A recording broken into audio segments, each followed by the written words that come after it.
Hiwalayin ko lang muna. Hiwalay natin Dito yung mga puti dyan.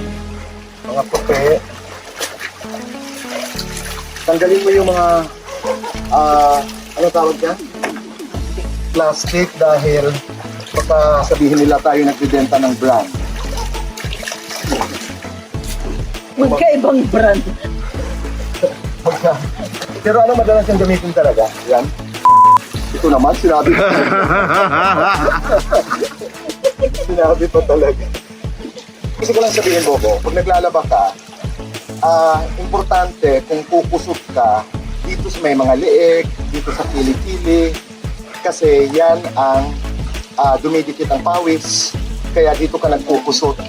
O sa mga lugar kung saan may nakikita kang mancha. Hindi yan, no? Oo. Para matuto ka.